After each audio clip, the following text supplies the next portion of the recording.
Salam sejahtera buat kita semua, salam sehat, salam semangat.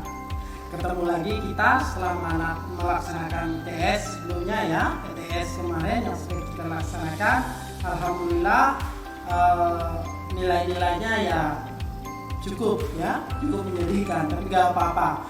Kalian tetap harus semangat belajar meskipun kita masih belajar di rumah ya. Dan tidak lupa Bapak ingatkan, kita masih dalam kondisi pandemi COVID-19.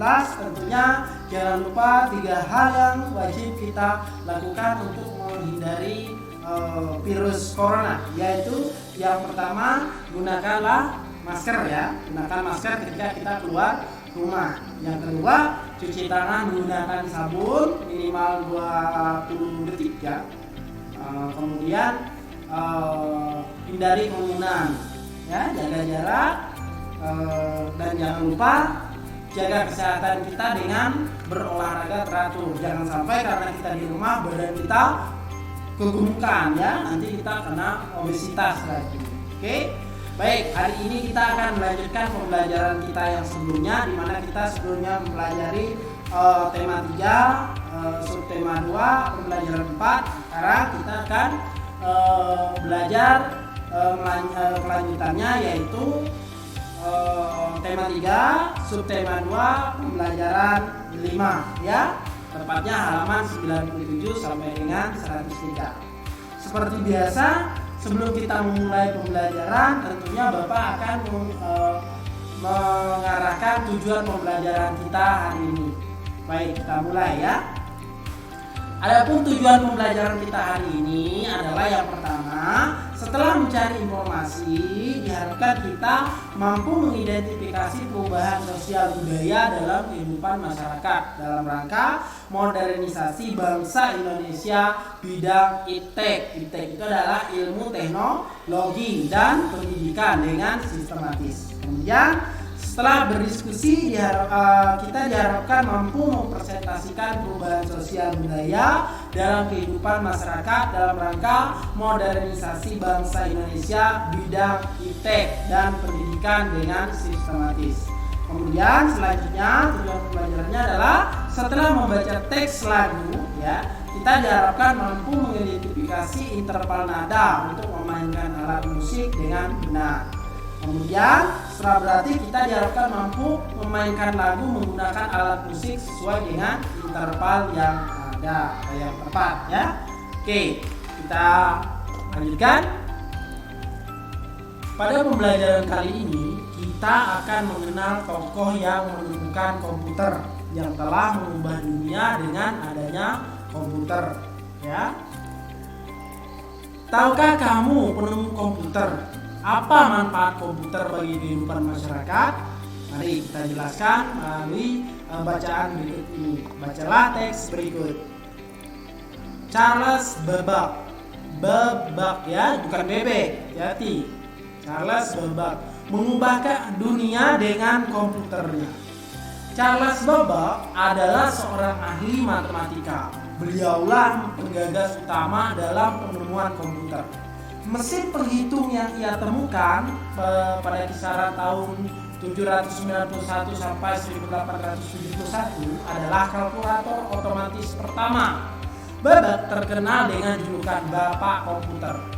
Babbage yang lahir pada tanggal 26 Desember 1792 mengeluarkan sistem perhitungan yang mengandalkan tabel matematika sehingga kerap terjadi kesalahan.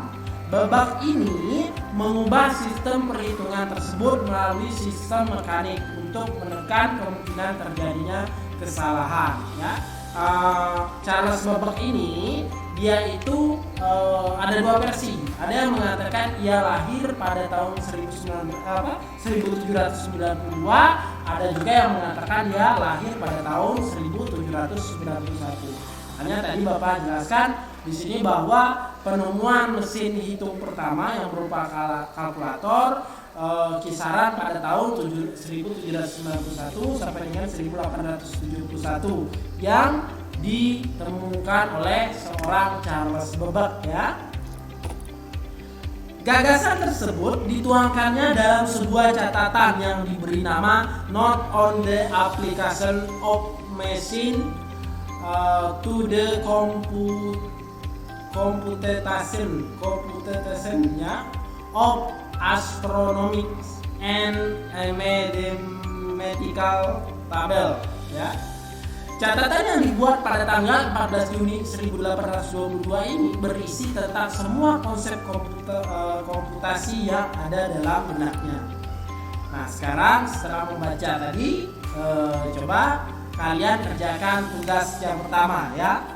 Tugasnya adalah berdasarkan teks di atas, jawablah pertanyaan berikut. Pertama, apa yang dilakukan oleh Charles Babbage?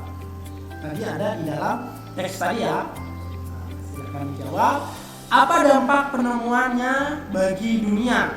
Nah, dia menemukan bukan komputer yang modern ya, tapi komputer pertama, yaitu kalkulator. Apa dampaknya bagi kehidupan dunia sampai sekarang ini, ya? Kemudian, apakah kamu merasakan manfaat komputer saat ini? Manfaat apa yang kamu rasakan? Nah, ini contohnya, kita berkomunikasi menggunakan media, ya. Dan sekarang Bapak untuk menjelaskan ini tentunya menggunakan komputer. Nah, kira-kira manfaatnya buat kalian apa, ya? Oke, kita lanjut. Charles Babbage mengubah dunia dengan komputer. Mesin hitung ini bermanfaat untuk mengurangi kesalahan menghitung. Komputer yang ia temukan semakin berkembang dari waktu ke waktu. Tahukah kamu bagaimana perkembangan komputer saat ini? Mari kita lihat, ya. Yang pertama, pada tahun 500 sebelum Masehi, komputer dibuat seperti ini. Ini dianggap komputer, ya. Alat hitung tradisional disebut dengan abacus, ya, abacus. Atau kalau kita baca abacus, ya. Kemudian lalu dimutahikan pada tahun 1821, yaitu komputer pertama ditemukan oleh Charles Babbage tadi, yaitu kalkulator, semacam kalkulator, bentuknya seperti ini, ya. Kemudian lebih maju lagi pada tahun 1939, sebelum Indonesia merdeka, ya, komputer listrik mulai dibuat, ya. Dari komputer ini dasarnya adalah mengambil dasar dari komputer yang diciptakan oleh Charles Babbage, tapi lebih dikembangkan lagi. Lalu pada tahun 1971 sudah bisa menggunakan surat elektronik, yaitu pengiriman melalui email, ya. Surat elektronik pertama berhasil dikirim menggunakan komputer, yaitu pada tahun 1971. Nah, pada zaman dulu sebelum adanya email ini, kita mengirim surat biasanya menggunakan jasa titipan, ya, menitip seperti kantor pos dan lain-lain. Tapi kan zaman dulu mungkin belum ada kantor pos, jadi menitip ke seorang, ya. Kemudian setelah berhasil mengirim email menggunakan komputer seperti ini, maka dikembangkan lagi komputer menjadi komputer yang memiliki keyboard, ya. Ya, komputer pertama menggunakan keyboard dan mouse, ya. Ini sudah maju, ya, pada tahun 1973. Lalu pada tahun 1975 komputer dengan harga terjangkau untuk rumah atau home computer, ya, ini gambarnya seperti ini. Selanjutnya berkembang pada tahun 1983 mulailah komputer bisa digunakan dengan jaringan internet, ya, untuk jaringan global kita.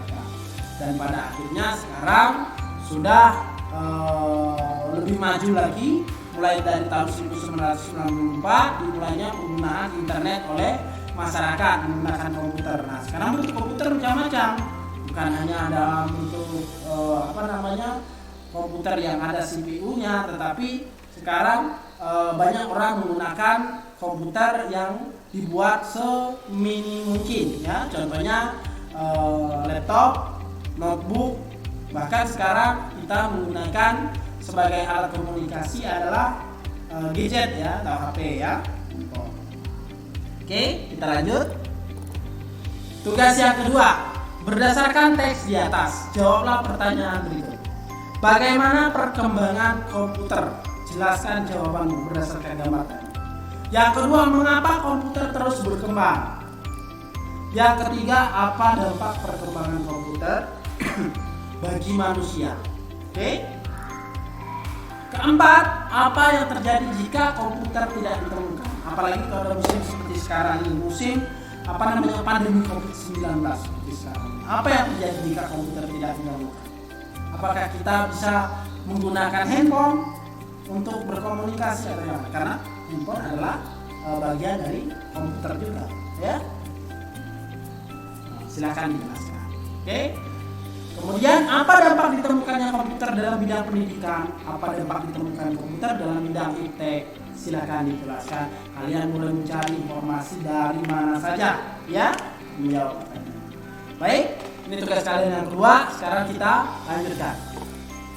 Perhatikan kembali lagu Maryam Tomong berikut. Oke, beberapa waktu yang lalu kita menyanyikan Maryam Tomong ya, seperti ini. Selendang madingin jangkain panjang madito pangeoni goting masongo dengke mamangolu om Maryam Tomong dainang sinatan masih. Nah, dari lagu ini kita akan mempelajari sebuah nada ya. Kami sudah menyanyikan lagu Maryam Tomong. Sekarang kita akan memainkan lagu tersebut dengan menggunakan alat musik. Kamu dapat menggunakan alat musik bernada do, re, mi, fa, sol, la, si, do. Alat musik yang dapat digunakan adalah pianika, angklung, kolintang, ataupun alat musik lainnya. Seperti yang Bapak gunakan sekarang adalah Bapak menggunakan piano mini ya. Nanti kita praktekkan. Kita akan berlatih memainkan alat musik sesuai dengan interval nada awalnya. Ya, jadi kita di sini akan mempelajari tentang interval nada ya. Awalnya kita akan berlatih memainkan solmisasi tangga nada berikut. Kita lihat, do itu ditujukan dengan satu ya, dengan bunyi seperti ini. Kemudian dua, re, mi, fa,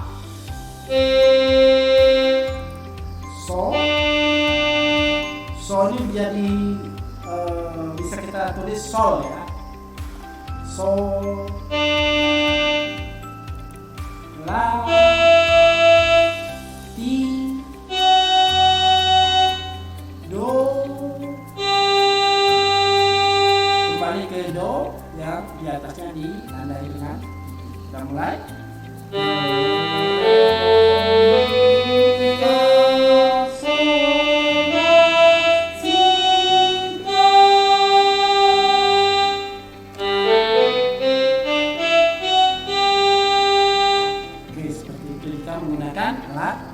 Kita lanjut. Nada-nada berikut berjarak satu nada. Coba berlatih membunyikan nada-nada berikut. Kita lihat. Oke, do, re, mi, fa, sol, ya, sol, la, do, re,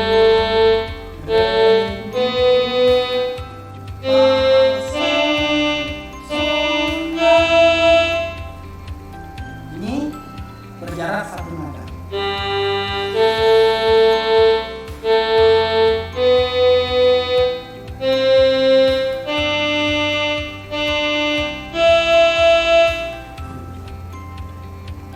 Lanjut. Sedangkan nada-nada berikut berjarak setengah nada. Ya. Mi, fa, ti, la. Oke. Do, re, mi, fa, ti, itu yang mana ya? Lupa nih. Do, re, mi, fa, sol, ti,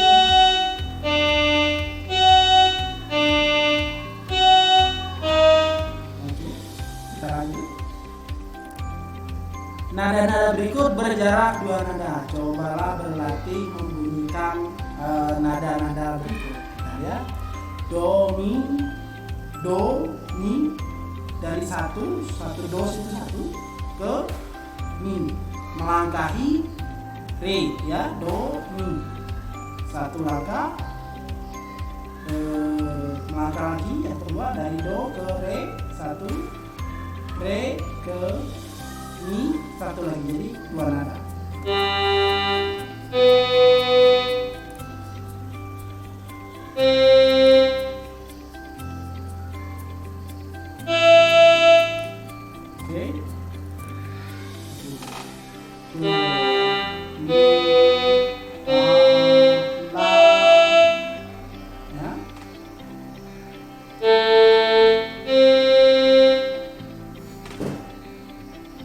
Kalian boleh mencoba-coba di rumah. Bapak juga baru belajar ya. Kita mudah-mudahan nanti setelah pandemi ini lewat kita bisa pelajarinya bersama yang bagaimana cara menggunakan alat musik berdasarkan interval nada ya. Sekarang kita lihat nada-nada berikut berjarak 1,5 nada. Kita coba dari re ke fa, re, fa,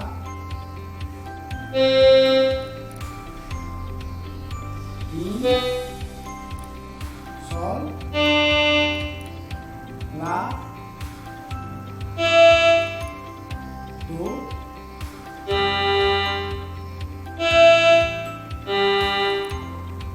mari kita berlatih membunyikan nada-nada berikut. Oke, kita lihat do, re, mi, do, re, do, mi, do, fa, do, sol, do, la, do, ti. Ya, coba. Do itu satu dan ya. Do, re, do, mi, do, fa, do, sol, do, la, do, ti. Oke. Seperti itu. Boleh dicoba-coba di rumah ya. Oke, mungkin untuk hari ini kita cukupkan. Mudah-mudahan apa yang kita pelajari bisa bermanfaat. Ingat tugasnya tadi silahkan diisi ya. Untuk musik kita kalian boleh berlatih dengan alat musik apa saja yang di rumah ada ya. Seperti kolintang, pianika yang paling banyak ya. Bisa kalian coba main. Ya. Bapak akhiri wabillahi taufiq wal hidayah. Wassalamualaikum warahmatullahi wabarakatuh. Salam cerdas.